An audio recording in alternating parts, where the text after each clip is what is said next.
Peter is a security guard and a devoted family man with a remarkable story to tell about an alien encounter that he claims left him with the Holy Grail: DNA evidence. What happened in 1992 was something you don't expect. And I've never had an experience or heard of experiences that have happened during the day. And this is 7:15 in the morning. I'm lying there and I feel like something jumped on the bed like a cat. As I sit up, I see sitting, straddling me, a naked blonde female, and sitting on the corner of the bed. So say I'm lying here on the bed, she's straddling me there, and right on the corner here is another female.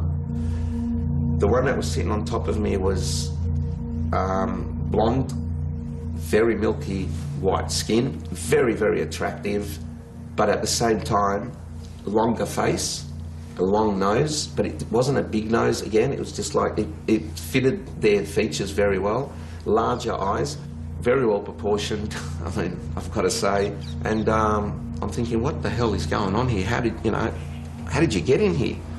And as I'm thinking this, I sit up, and as I sit up, she's cupped the back of my head with both her hands and pulled me to her breast, left breast, and pushed my face into it. My defense mechanism, whatever you want to call it, and it's so out of thing with me, I took a little bite, I nipped, and I felt flesh, in my mouth. I didn't taste blood or anything, but I felt this bit of flesh in my mouth. I thought it was a bit of a nipple maybe. And as it hit the back of my throat, it was like you poured acid down the back of my throat, just this really bad chemical reaction. I started coughing, very heavy coughing, and as I've looked down and coughed, I've looked up and I saw them looking at each other, and I picked up what they were saying. They weren't speaking, but it was telepathic communication again, and it was, he's done this wrong, something's gone wrong, this isn't the way it's supposed to be, he's done this wrong. And I'm like, what the heck, what are you going on about? I could pick on it, I could hear it.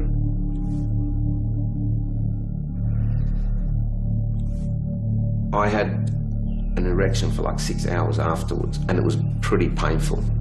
And under my foreskin I found 2 hairs. One was like an S shape, almost curled, and the other one was sort of not, it was just wrapped around, embedded in though, like if you push your nail into you get a little bit of a mark. That's what they were embedded. I could see that they weren't on the surface. And as I tried to take them off, peel them off, it was total agony. And so I knew it had to be from them. Peter released his sample for DNA analysis, which was conducted by a biochemist. The results that came back were extremely unusual. And mate, I was bombarded with phone calls from the scientists. Come to our house, took hair samples from me, hair samples from Vivian, blood from me. So it was starting to get like a forensic investigation. What they found was the analysis confirmed the hair came from someone who was biologically close to normal human genetics, but of an unusual racial type, a rare Chinese Mongoloid type, one of the rarest human lineages known, that lies further from the human mainstream than any other except for African pygmies and aborigines. There was a strange anomaly of it being blonde to clear instead of black, as it would be expected from the Asian type mitochondrial DNA. The study concluded the most probable donor therefore must be, as Khoury claims, a tall blonde female who does not need much colour in her hair or skin as a form of protection against the sun, perhaps because she doesn't require it.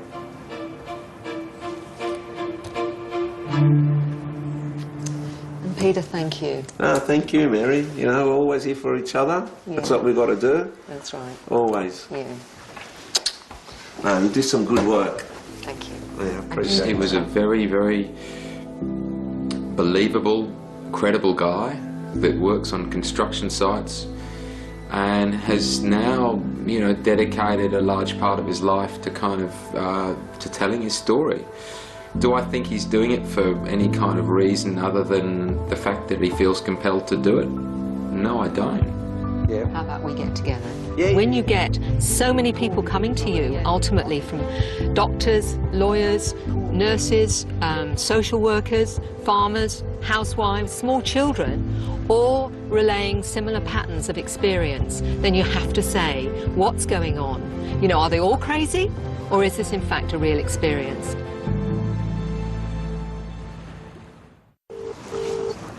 Chris has decided he needs to talk to Peter Khoury again. Hello? Hello? Hello, Peter? Speaking. G'day, it's Chris Rodwell. How you going? Your account yesterday was pretty mind-blowing and quite detailed. Look, I was wondering whether or not you would be prepared to undergo a polygraph test. Oh, not a problem. I've always requested it, mate. I even at one stage asked Bill, there was some talk of some truth serum that was being used in some military stuff, and I said, mate, I'd be more than happy to do that as well. Okay, great. Cheers, Pete. Cheers, sir. Bye. Bye, mate. It makes it much more believable to me, the fact he was so eager to do the polygraph test. I mean, how can it not? There's a guy saying, without a hesitation, without a shadow of a doubt, yep, I'll do it. What can you go, okay, well, right. That wasn't, I was expecting even a thought. Nah, do it.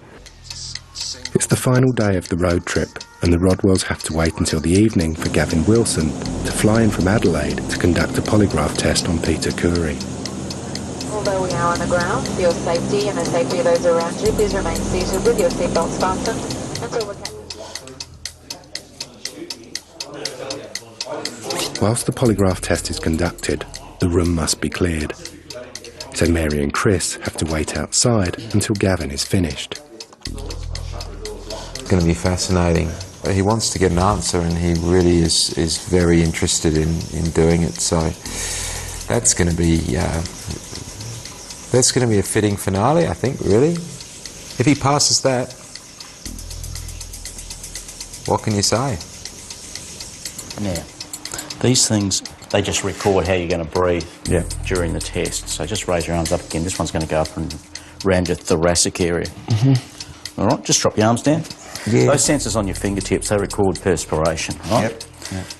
Okay. If you're feeling faint, if you're feeling uneasy, queasy, whatever, let us know if you do. Yeah. Relax.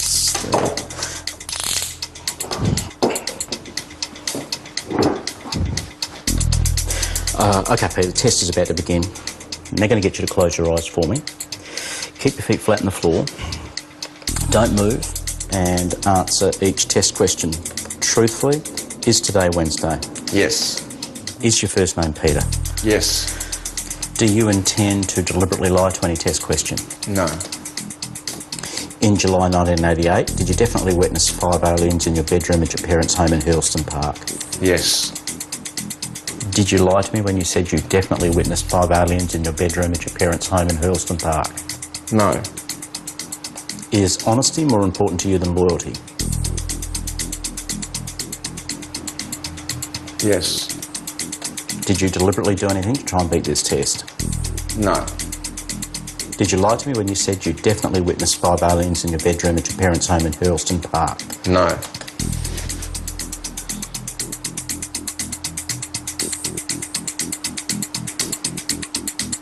Okay, test is now over. Just...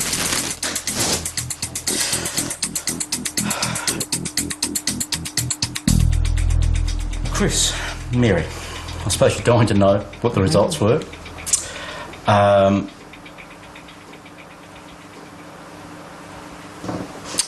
Peter passed the test.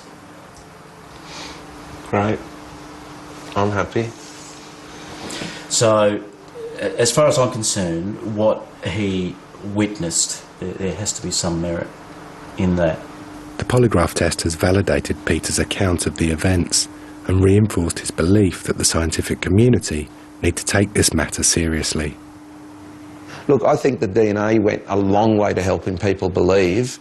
Hopefully with a polygraph to back it, people can then sit back and say, well, if the guy's not lying, there's got to be something there, you know, and if there's something there, and if it's 5% of all the reports around the world, if 5% of those reports are legitimate and mine is part of that, then geez, we've got a phenomena we need to look at.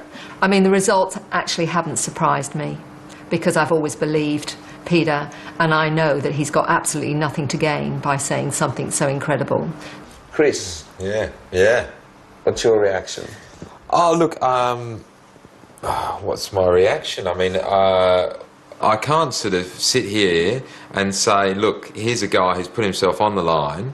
He's told a very amazing story, sat a polygraph test, passed a polygraph test, and say, you know, I can't. There's got to be some other explanation. So in that sense, yeah, obviously, I'm open-minded enough with Pete's story. Does that mean that does that mean that, you know, I'm a convert? Chris, if anything, though he's got a healthy scepticism, he's also very open-minded. And I think that with what we've just seen tonight, I think that's definitely got to make some difference in terms of how he views this.